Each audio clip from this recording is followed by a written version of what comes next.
And in other news tonight, President inaugurated 2 projects in Negros Occidental today. These include the 63.9 million peso rice processing center, the first for the province, and the Negros First Cyber Center. The details from this report. The Aquino administration are making greater efforts to provide more jobs to Filipinos.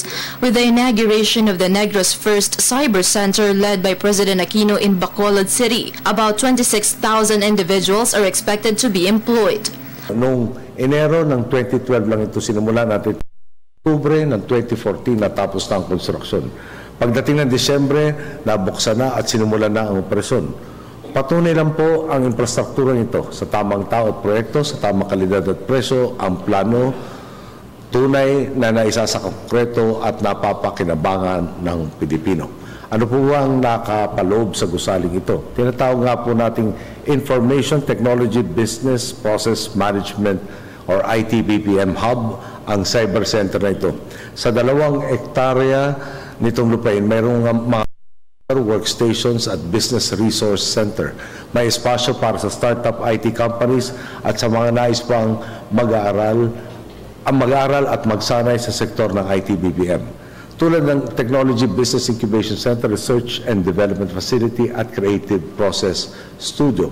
Bukod pa ito sa mga bagong kainan, bangko, conference at exhibition halls. At ang pinakamaganda po sa lahat, buong pagmay-may-ari ito at nasa ilalim ng pangangasiwa ng inyong lokal na pamahalaan. With as much as 22,000 square meters of mixed ITBP commercial spaces, the province was expected to get about 90 million pesos annual rent income. Mula sa pangunahing pangangailangan tulad ng bigas hanggang sa mga modernong infrastrukturang naghahatid ng serbisyo at trabaho na ipagkakalob na natin ito sa Pilipino. Sa kabila nito, hindi tayo magiging kampante. Tuloy-tuloy ang kayod natin para paunlarin at iba't ibang industriya sa bansa. Pinakamagandang halimbawa po sa ating mga inisyatiba ang Training for Work Scholarship Program ng TESDA. President Aquino saw and praised the beauty of Bacolod, but he treasures of the country are the Filipinos, which is why their skills must be developed.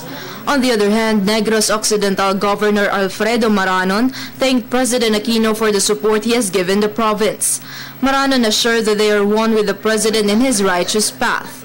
Meanwhile, the Negros First Rice Processing Center in Barangay Tabunan, Bago City, Negros Occidental was also opened. This was expected to increase the productivity of farmers by 10 to 15%. It was aimed at helping the 18,000 farmers in the province.